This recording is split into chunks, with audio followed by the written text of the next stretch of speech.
Hey, what's up, guys? Chip here. We're continuing on with this tutorial, and what I want to do first is talk a little bit about why I've got these two scenes next to each other. A couple people have asked, what's the purpose here? And so, as we move around, you can see that first of all, this scene has icons. This one doesn't.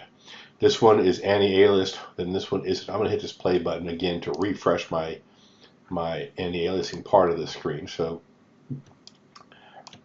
And this will blow back. So now, this one, they're both tone mapped, but this one has a little bloom installed.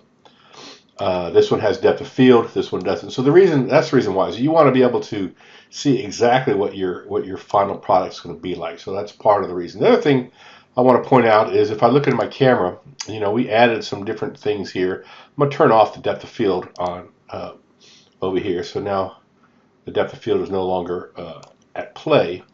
I'll turn off bloom as well. It cleans it, just makes it a little clearer. But what I want to talk a little bit about is this ambient occlusion part.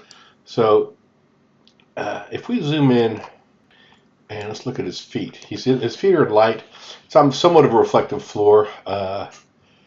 Remember, if we go a little more raking angle, we'll see the reflections of the floor. You can see it right here. But what we would like to do is see maybe a little more darkness around there. That's what this ambient occlusion will do for us, right? So the tool that I prefer using, so I'm going to take this ambient occlusion, turn it off, and I will scroll down here and add a component. Or actually, we have to go to Asset Store. And let's double check, make sure I don't have this asset in here. Oh yeah, I do, SSA Pro, there it is right there. So I should be able to just add the component. And I use SSAO Pro. Okay, so now this one, I want to move it up.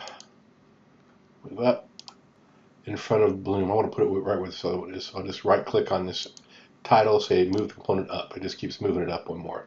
Because what happens is it starts off, the camera will render the screen space reflection on the floor first. Then I'll add the tone mapping. Then I'll add the ambient occlusion pass. So I'm going to put this after the tone mapping, right? Or actually, I might even put it before the tone mapping. So move up. I'm going to take this one, and I'm going to remove that component. So this is I think this is, let's take a quick look at it real quick. Here's the shader. It's $25, so it's not cheap. But it's got some interesting things that the other one doesn't have, and I want to show you that. So as we're moving around on the scene, we'll look at, I can turn it off and turn it on. So you can see we're adding quite a bit of shadow in there. And if I move this above, now I've moved it above the tone mapping, right? And now I just want to basically go in, and if I look at, let's just go back in and look at this corner back here, and you see that it looks a little strong.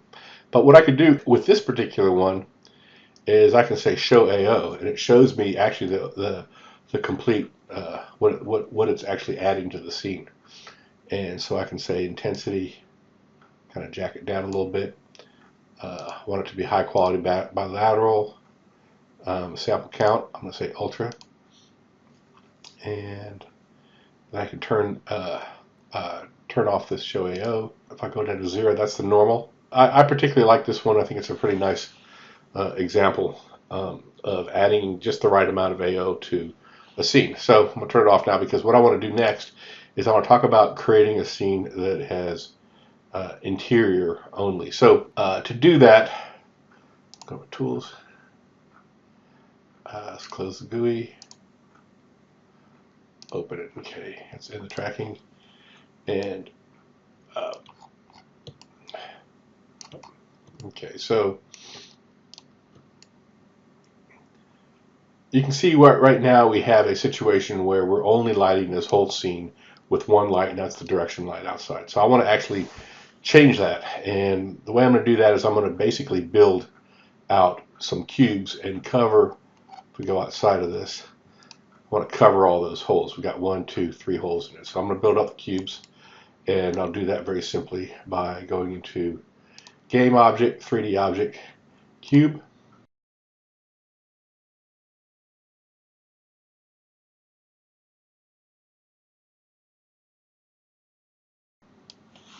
Okay, so now if we go back into perspective and the tracking, let's go to the first screen there.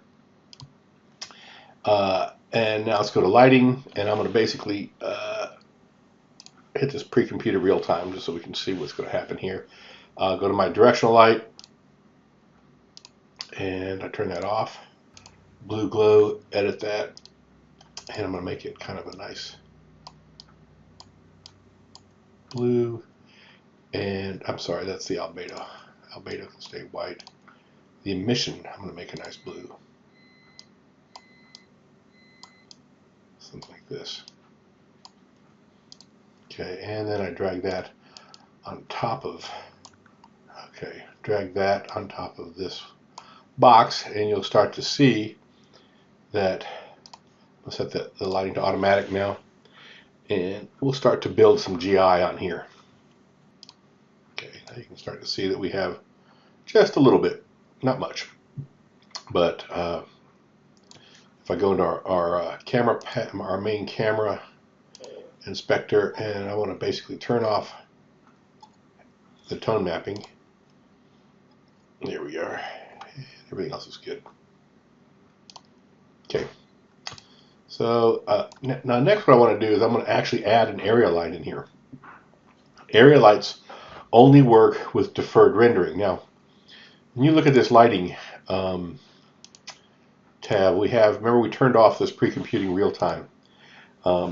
And this is what's called forward rendering. It uses this, it renders this after,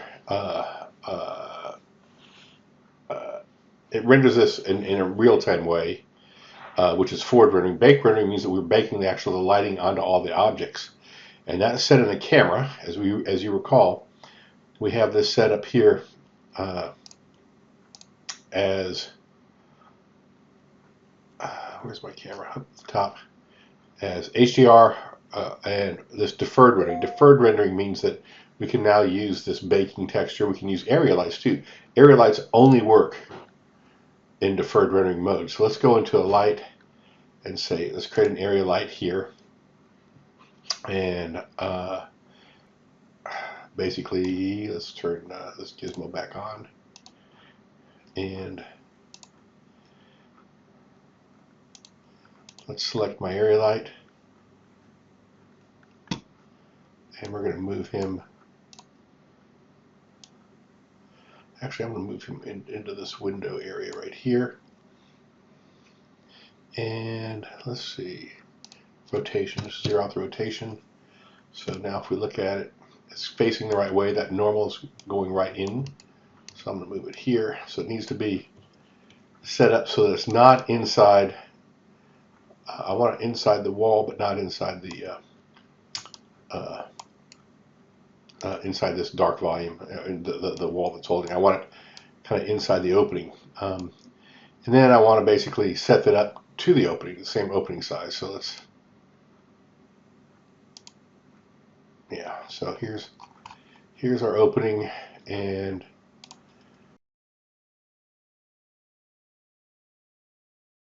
go to my lighting tab over here, my scene lighting. I'm going to set this bake resolution to 2, and what that's going to do for me is give me a much quicker preview.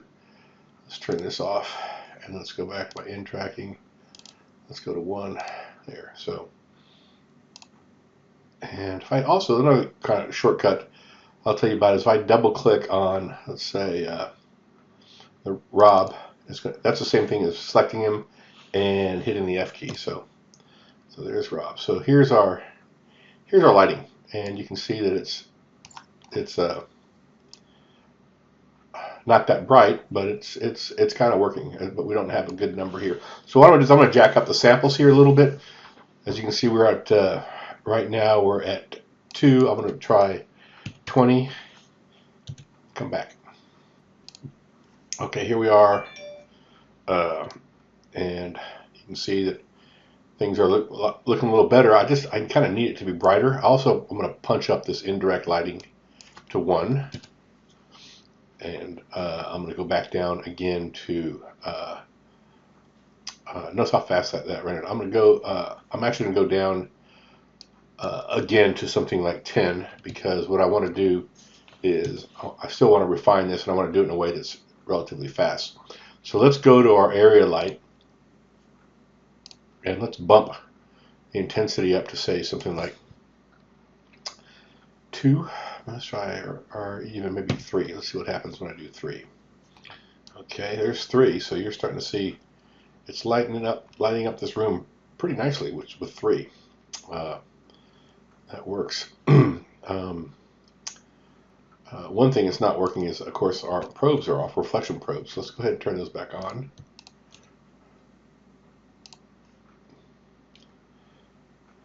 Okay, there we go. So that's good. I think we're kind of blowing it out a little bit. I'm going to back it down to 2. My area light, I'm going to back it down to 2, or actually 1.5, because I'm going to copy that area light. Or actually, I'll leave it at 1. I'm going to copy that area light. Let's see what 1.5 does. It's going to, yeah, there's 1.5. So I'm going to copy that to these other areas. Also, I might want to just go ahead and take this basic white and drag it over to this cube if I can. Oh, it won't show up because the area light's only pointing in one direction, so it doesn't really matter. That's right. So I can actually make this emissive. Let's go new material. Actually, let's take this one, duplicate it, and we're going to make that an emissive light. It's already emissive. We'll just make it white, completely white, and there we go. Got it. I'm going to make this one white too. Let's rename this. Zoom in, see what we got. Okay.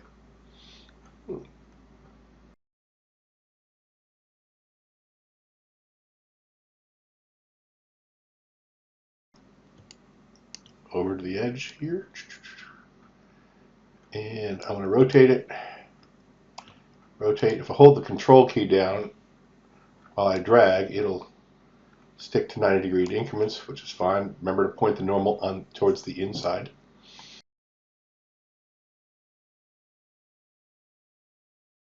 Okay, so this has light.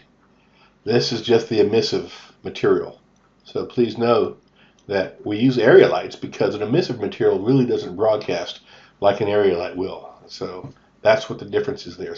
You know, there's 2 different. This is the emissive light, so that's what this white glow material applied to that one cube is.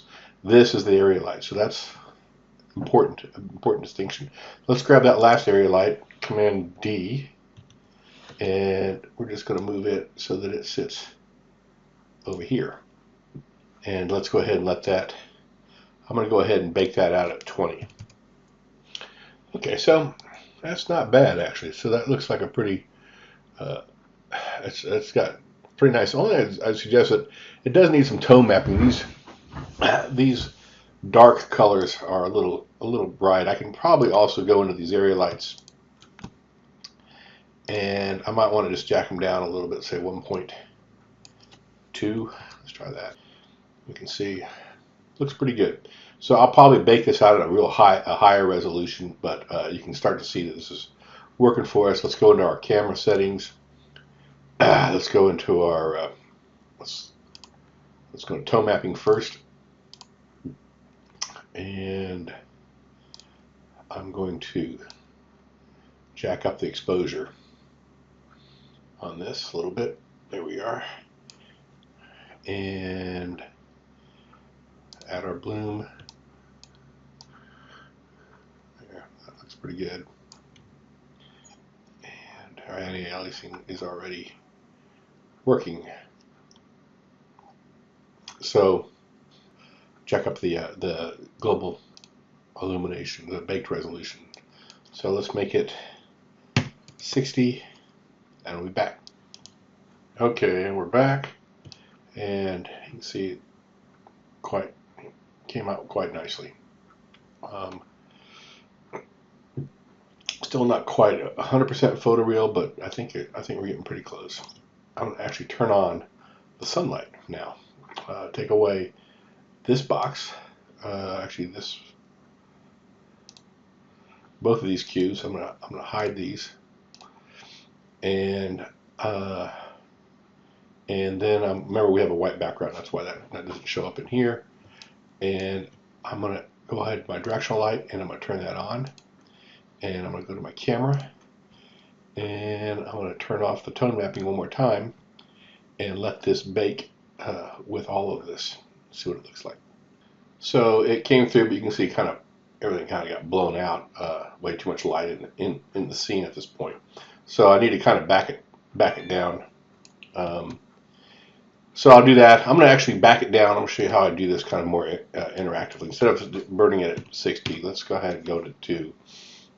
And let's go ahead and take our directional light. It's 1.5, so let's make it 1 on the bounce intensity. Then let's go to our other 3 lights, area lights, and we're going to back those to intensity 0.5. Okay, now we're starting to get something a little darker. You can see that these lights actually do seem to help, though, I think. I'm going to go ahead and run it one more time at 60. It takes about 5 minutes, or a little, about 5 minutes per bake on this. The other thing I'll do is, let's just do this first real quick.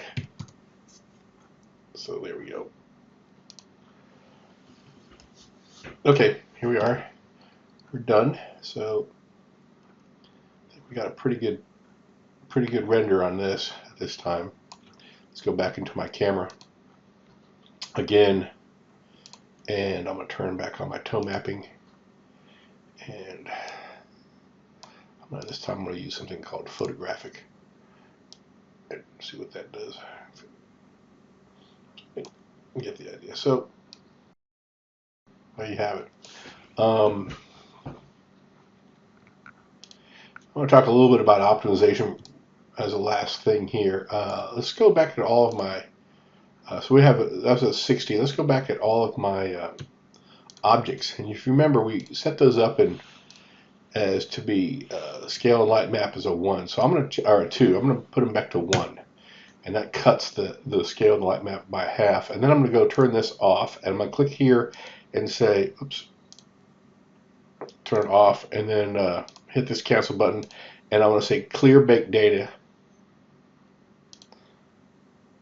And now I'm going to rebuild it from scratch. Sometimes it's kind of smart, the global illumination renderer. It'll only bake things it thinks it needs to bake. But when you start playing around a lot with these settings, sometimes the baking maps get a little confused. So I'm going to basically set this scene up at the 60 and hit the auto button, which will go ahead and build it, and it'll rebuild the light probes also.